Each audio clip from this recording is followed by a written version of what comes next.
오늘은 사도신경 설교의 마지막 시간으로 성령 하나님을 배우겠습니다. 역사적으로 기독교의 신앙 고백은 사도신경 외에도 여러 개의 아주 중요한 고백들이 역사적으로 있어 왔습니다. 예를 들면 니케아 콘스탄티노플 신조, 웨스트민스터 신앙 고백, 대한예수교 장로회 12신조 등이 있지만 그 중심적 고백의 내용은 모두 같습니다. 모든 신앙 고백이 성부와 성자와 성령, 즉 삼위일체이신 하나님에 대한 믿음을 고백합니다. 그러나 인간의 이성으로는 아무리 이해하려고 해도 절대 삼위일체의 개념을 이해할 수 없습니다. 이것을 인정하시고 신앙 고백을 하시기 바랍니다. 한 분이 세 분이고 세 분이 한 분이라는 수학적으로나 물리적으로 인간의 머리로는 도저히 이해하기 어려운 삼위일체에 대해서 우리가 확실하게 이해할 수는 없다고 하더라도 삼위일체 하나님을 믿지 않는다면 그리스도인이 아닙니다. 확실하게 이해할 수 없더라도 삼위일체 하나님을 믿어야 합니다.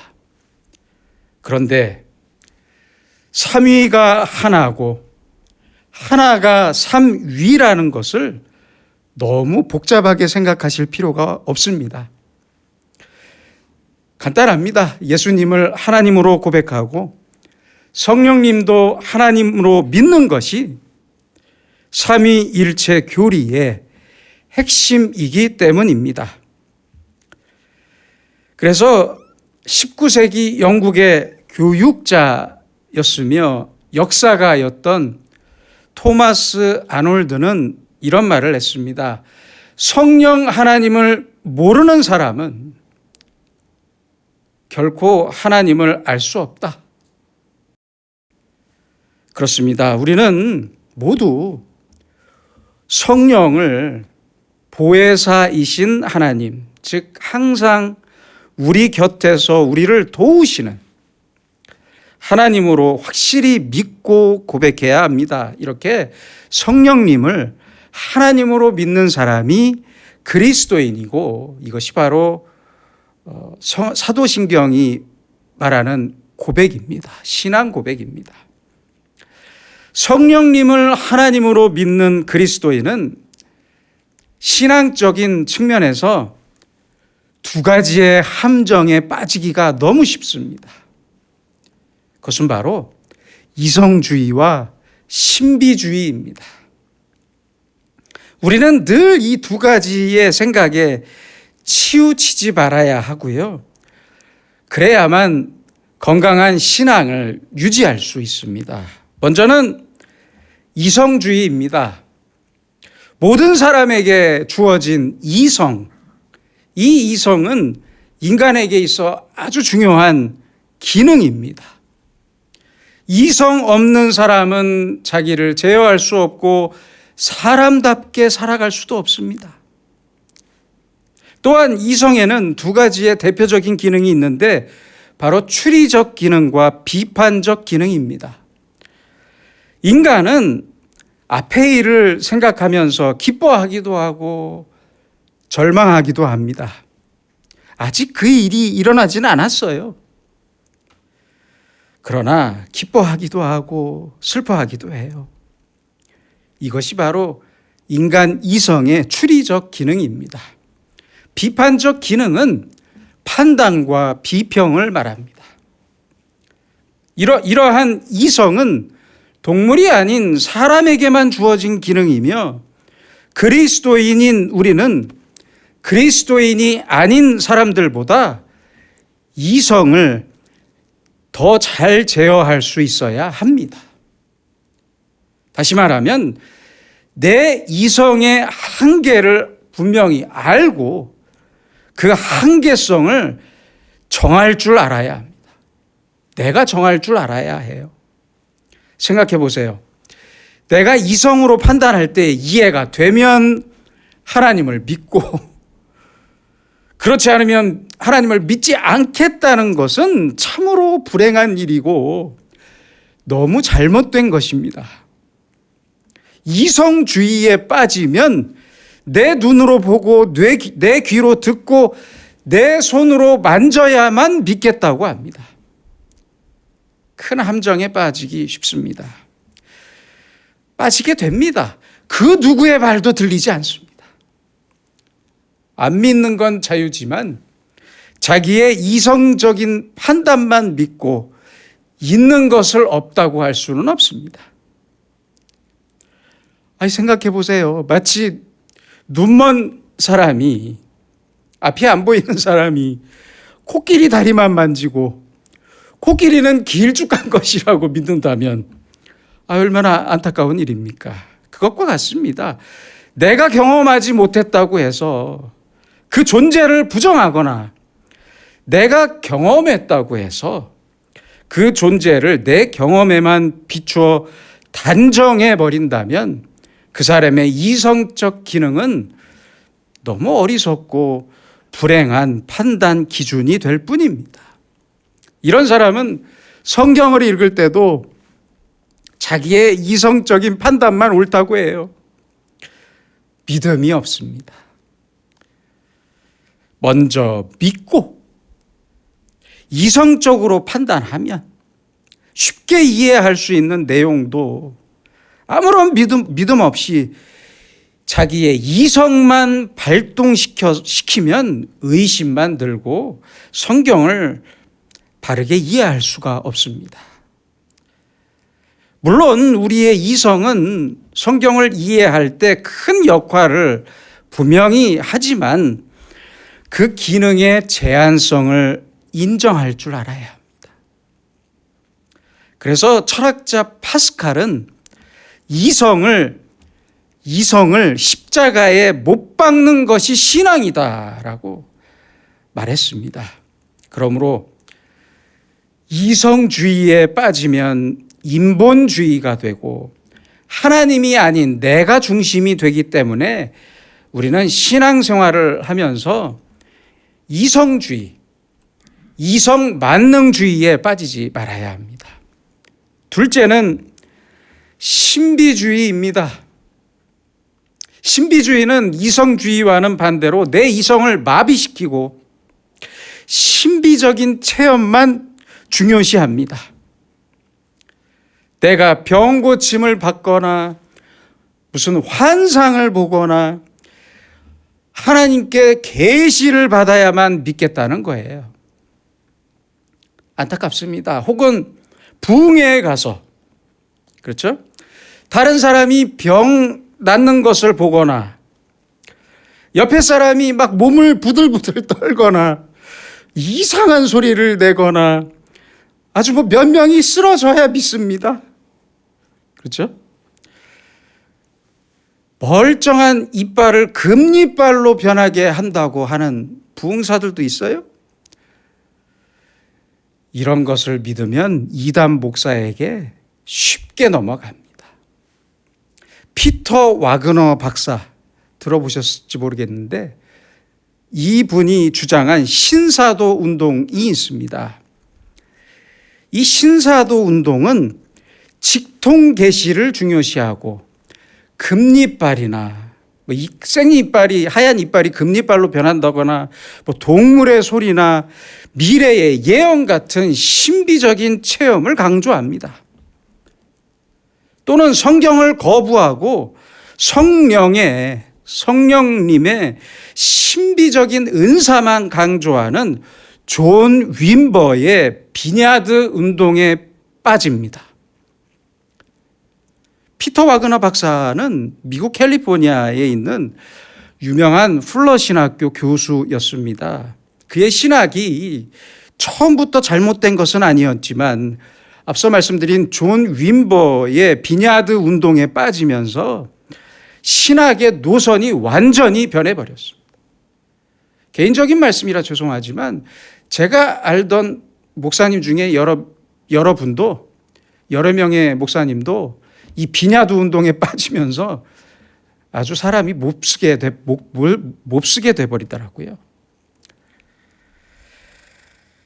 이 피터 와그너와 존 윈버의 주장을 교묘하게 합친 사람이 한국에 또 있습니다. 여주복 목사라고 있습니다.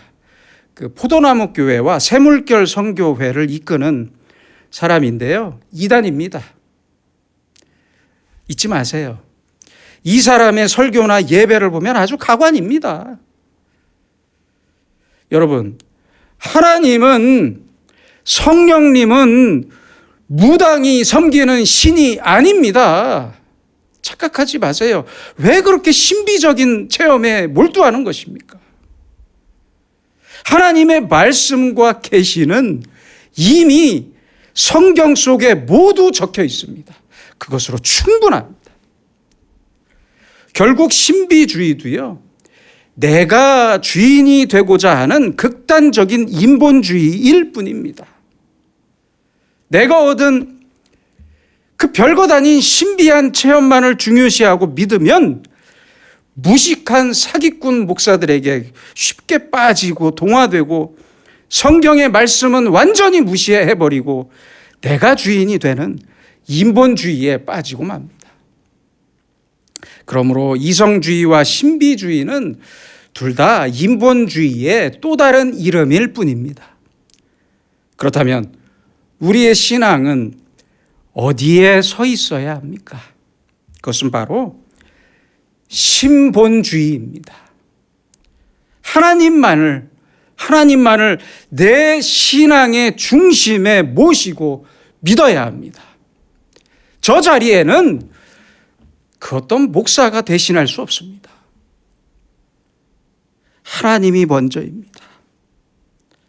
나는 내 인생의 중심도 아니고 내 인생의 주인은 더더욱 아닙니다.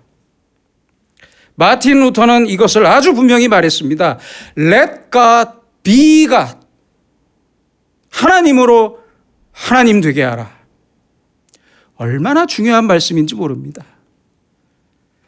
내 생각이나 내 이성이나 그 별것 아닌 신비한 체험이 아니라 오직 하나님의 은혜를 바라면서 하나님께서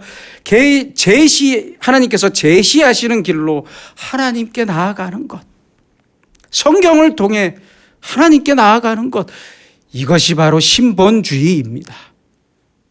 하나님께서 나에게 믿음을 주시고 말씀을 주시고 내 마음을 열어주셔야만 내가 하나님을 알고 하나님을 믿고 하나님께 순종할 수 있습니다.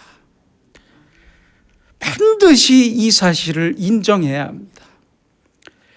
그래서 그리스도인의 신앙은 아주 철저하게 하나님을 중심으로 믿는 신앙입니다. 아주 조금이라도 인본주의에 치우치면 안 됩니다. 특별히 성령 하나님에 대해서는 절대 신비주의에 빠지지 않도록 조심해야 합니다.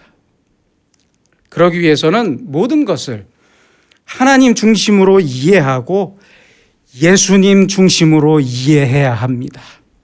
성령은 그리스도의 영이기 때문입니다.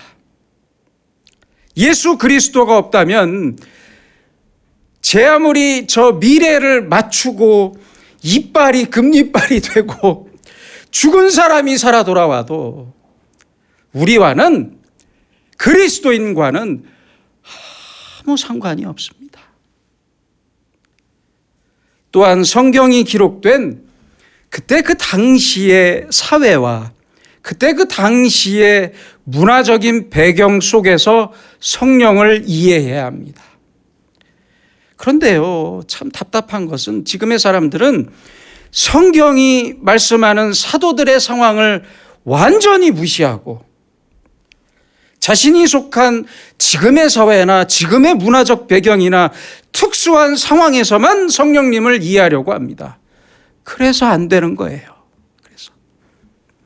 그래서 무당이나 샤머니즘에 익숙한 우리나라 사람들은 부흥회에 가서 오로지 부흥회에 가서 성령님을 만나려고 하고, 이른바 그 부흥회에서 접신 현상이 있어야 성령이 내게 임했다고 말합니다. 정말 답답해요. 너무 답답해요. 저도 젊었을 때 부흥회 많이 다녔습니다. 부흥회 가서 찬양인도 많이 했습니다. 이상한 소리로 중얼거리거나 몸을 떨거나 목사님의 손짓에 뒤로 자빠져야 성령을 받은 줄 압니다. 제 생각에는 이런 것을 강조하는 사람들이나 목사들은 모두 똑같이 제정신이 아닙니다. 성령은 절대 그런 분이 아닙니다. 착각하지 마세요. 그런 분이 아닙니다. 성경 어디에서도 접신적인 개념을 말씀하고 있지 않습니다. 찾아보세요. 오히려 반대로 성령을 받으면 정신이 맑아집니다. 학교 근처에도 못 가본 사람이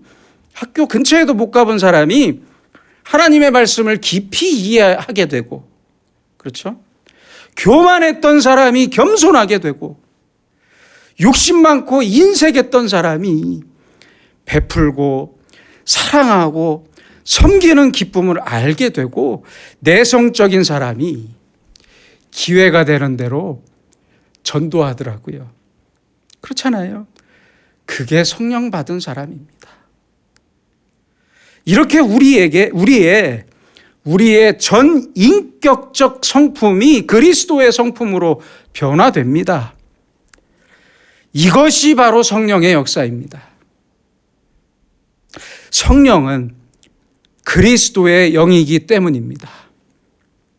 그래서 지금 우리에게는 성령에 대한 올바른 이해가 필요합니다. 성령이 임한 사람에게는 반드시 성령의 역사로 인한 변화가 찾아오는데요. 그것은 첫째로 성령님은 믿음의 씨앗을 뿌리시고 그 믿음을 성장하게 하십니다. 그리스도를 받아들이고 그리스도를 내 구세주로 영접하게 하십니다. 고린도전서 12장 3절입니다. 성령으로 아니하고는 누구든지 예수를 주시라 할 수 없느니라. 얼마나 중요한 말씀입니까? 예수님은 나의 주님입니다. 이 믿음은 성령님께서 주신 선물입니다. 내가 자의적으로만 고백하는 게 아니에요. 예수님께서 나를 위해 십자가에서 죽으셨다는 사실을 믿는 믿음은 성령님이 주신 선물입니다. 부흥에서 자빠지는 게 아니라, 넘어지는 게 아니라 예수님을 내 주님으로 고백하는 이 지금의 순간이 성령님이 임재하신 순간입니다. 근데 이 믿음은 내 이성이나 내 신비적인 체험 때문이 아니라 성령님이 믿게 하신 것입니다. 십자가를 통해서 하나님의 사랑이 느껴집니다. 만져집니다. 이해가 됩니다. 감사하게 됩니다. 감격합니다. 그리고 예수 그리스도를 나의 구세주로 고백합니다. 새로운 하나님의 사람으로 다시 태어납니다. 바로 이것이 성령의 역사입니다. 둘째로 성령님은 내가 하나님의 자녀임을 날마다 확증해 주십니다. 이스라엘 사람들에게 오래전부터 내려오는 재밌는 이야기가 있습니다. 어떤 사람이요, 자기 아들을 등에 업고 가다가 친구를 만났어요. 그랬더니 친구가 묻습니다. 등에 업은 사람이, 등에 업힌 아이는 누군가? 등에 업힌 아이가 누군가? 내 아들이네. 이 친구는 아이에게도 묻습니다. 너를 업은 사람이 내 아버지가 맞냐? 그러자 그 아이가 그럽니다. 아니요. 기가 막히잖아요. 이 기가 막힌 아버지가 아이를 내려놓고 아이에게 따지듯이 묻습니다. 내가 널 키워주고 먹여주고 입혀줬는데 어떻게 그렇게 말을 하냐? 그러자 아들이 말합니다. 키워주고 먹여주고 업어주면 아버지인가요? 그렇습니다. 생각해 보세요. 이 아들의 말이 틀린 말은 아니에요. 그래서 더 기가 막힌 거예요. 이 상황에서 여러분 생각해 보세요. 이 상황에서 이 사람이, 나를 업어준 사람이 아버지라는 사실을 증명해 줄 사람이 누굽니까? 누구겠습니까? 어머니입니다. 어머니예요. 어머니밖에 없어요. 어머니뿐이에요. 그래서 초대교회에 발굴된 문서를 보면 성령을 어머니의 영이라고 말했습니다. 왜요? 우리가 하나님의 자녀임을 성령님께서 증명해 주시기 때문입니다. 그들의 문화에서는 아주 당연한 표현입니다. 내가 하나님의 자녀임을 증거해 주시고 하나님이 나의 아버지라는 사실을 가장 분명하게 증거해 주시는 분이 바로 성령님입니다. 내가 아무리 큰 죄인이더라도 하나님께서 내 아버지이고 나를 사랑하신다는 사실을, 죄인인 나를 사랑하신다는 사실을 단 한 번도 의심하지 않는 사람이 성령을 받은 사람입니다. 그렇잖아요? 축복과 저주 사이, 천국과 지옥 사이에서 벌벌 떨면서 사는 사람은 성령이 떠난 사람입니다. 자신 있게 삽시다. 자신 있게.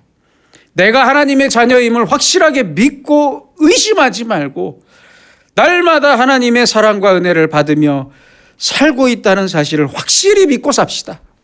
확실히. 로마서 5장 8절 10절의 말씀처럼 우리가 죄인 되었을 때, 원수 되었을 때 나를 사랑하신 하나님께서 왜 나를 버리시겠습니까? 그렇잖아요. 지금도 왜 나를 사랑하시지 않겠습니까?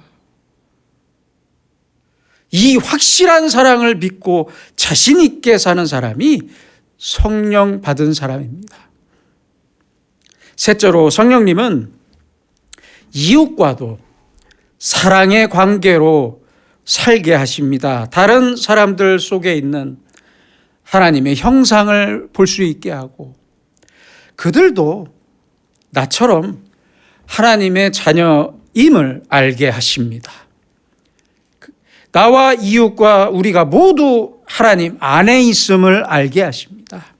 그래서 예수님의 마음으로 이웃과 교제하게 하시고 사랑을 나누게 하십니다.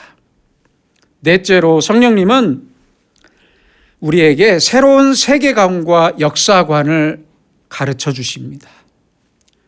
비록 나에게 재난과 슬픔과 고통이 있고 이 세상 도처에도 재난과 슬픔이 그리고 고통이 멈추지 않는 세상이지만 하나님께서 이처럼 사랑하신 세상을 나도 예수님 안에서 사랑할 수 있게 하십니다. 이 땅 위에 풀 한 포기까지 사랑하게 하시고 쏟아질 것 같은 별빛의 아름다움을 알게 하십니다. 태풍이 와도 감사하고 가뭄이 와도 감사할 수 있게 하십니다. 병이 들어 내 몸이 지치고 아프더라도 감사하고 시험에 떨어졌더라도 감사하고 사업에 실패했더라도 아름다운 세상에 살게 하신 것을 감사하면서 다시 일어나게 하십니다. 내 인생을 넘어 온 인류의 역사가 하나님 손안에 있음을 알게 하시고 믿게 하시고 감사하게 하십니다. 바로 이 사람이 성령을 받은 사람이고 바로 이것이 그리스도인의 세계관입니다. 다섯째로 성령님은 이제 우리에게 새로운 가치관을 주십니다. 죄송합니다. 이제는 전에 아름다웠던 것이 이제는 오늘부터는 별로 아름답지가 않아요. 좋은 직장, 좋은 차, 좋은 집만이 목표였고 돈이 인생의 전부였지만 이제부터는 힘든 직장도 감사하고 오래된 차와 작고 허름한 전셋집도 감사하더라고요. 감사하게 돼요. 돈은 이제부터는 있어도 그만 없어도 그만이더라고요. 이제는 나에게 필요한 만큼의 돈만으로 만족하게 됩니다. 비싼 물건을 봐도 욕심이 생기지 않아요. 내가 좋은 음식을, 맛있는 음식을 먹는 것도 좋지만 남을 먼저 먹이고 맛있게 먹는 것을 보면서 행복합니다. 어제의 원수였던 배우자가 오늘부터는 가장 귀한 사람이 되게 하십니다. 그렇게 대해 주셔서 감사합니다. 성령님은 이렇게 새로운 가치관을 통해서 우리를 성화의 길로 이끄십니다. 아주 중요한 성령의 역사입니다. 아주 작은 것부터 나라는 사람을 하나씩 고치시고 변화시키고 거룩하게 하십니다. 끝으로 여섯째는 성령님께서 우리를 복음의 증인으로 만드십니다. 참 놀라운 역사입니다. 아직도 복음을 모르는 사람을 보면 불쌍한 마음으로 기도하게 하십니다. 어느 순간 내가 찾아가서 내 입으로 예수님을 증거하게 하십니다. 기도하다 보니까 저 사람의 집이었더라 하는 말도 있잖아요. 여러분, 교회에 나오든 안 나오든 믿지 않는 사람들을 위한 기도를 멈추지 마세요. 멈추지 맙시다. 또한 하나님의 복음에, 우리가 전하는 하나님의 복음에 부끄럽지 않게 삽시다. 제발 그렇게 삽시다. 복음의 증인으로 산다는 것은 그 복음에 부끄럽지 않은 삶으로 살아간다는 뜻을 의미합니다. 성령의 역사는 창세기 1장부터 시작해서 구약 시대에도 계속 있어 왔고 신약의 시대를 거쳐 오늘 현재와 저 종말까지 이어집니다. 그리고 영원할 것입니다. 영원한 역사입니다. 복음서는 한 사람이 구원을 받게 하는 성령의 역사를 주로 말씀하고 있으며 사도행전에서는 성령님이 사도들을 통해 어떻게 복음을 전하셨는지를 말씀하기 때문에 성령행전이라는 별명도 있습니다. 성경이 말하는 성령의 역사는 절대 여러분들 착각하지 마세요. 절대 마술적인 역사가 아닙니다. 절대 아닙니다. 성령을 받는 순간 새롭게 프로그래밍된 로봇처럼 사람이 완전히 변하면 좋겠지만 성령의 역사는 그런 것이 아닙니다. 그래서 성경은 성령님을 추상적인 it, 영어로 it, 그것으로 말하지 않았고 he, 그라고 말씀했던 것입니다. 성령은 인격이십니다. 그래서 성령의 역사는 신비롭고 마술적인 역사가 아니라 대단히 인격적인 역사입니다. 인격적인 역사입니다.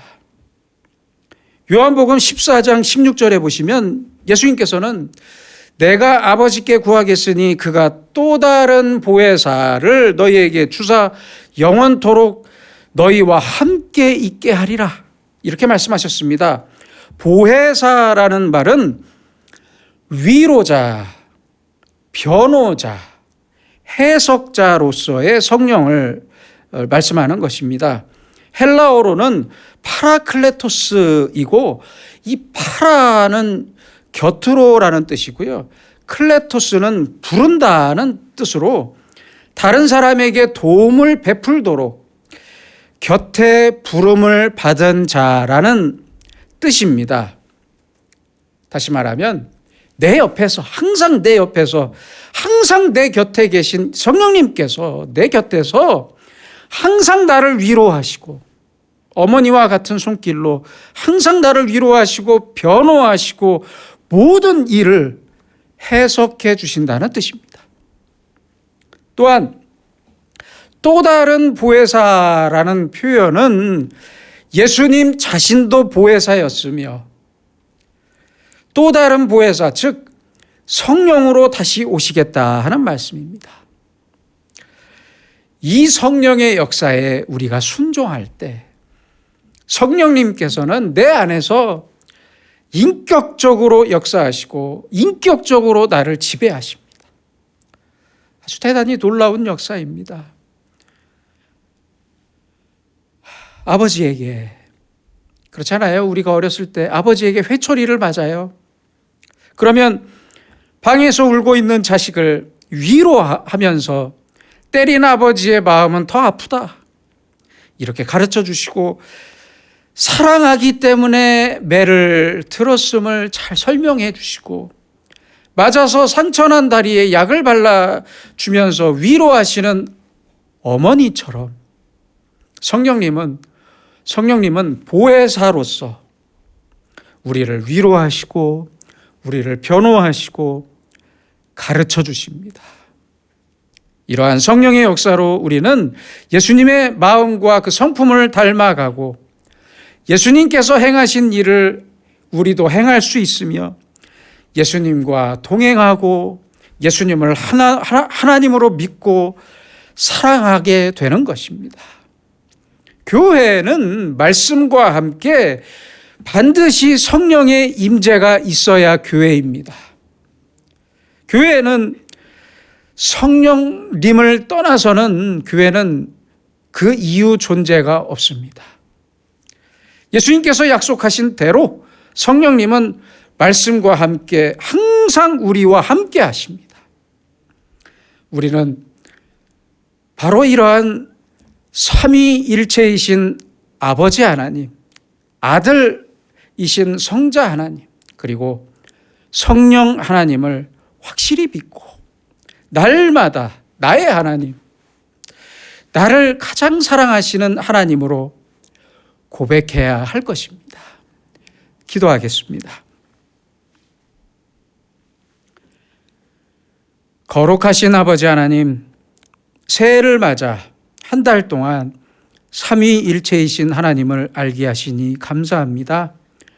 오늘로 우리로 하여금 성부 하나님, 성자 하나님, 그리고 성령 하나님을 날마다 나의 하나님으로 믿고 고백하게 하시고, 특별히 지금 우리 곁에 계시는 성령 하나님의 인도하심과 그 능력으로 살게 하옵소서. 언제나 나의 곁에 계셔서 나를 위로하시고 변호하시고 가르쳐 주시고 날마다 성령님의 임재를 구하면서 그 인도하심에 순종하는 하나님의 복된 자녀로 살게 하여 주시옵소서. 예수님의 이름으로 기도드립니다. 아멘.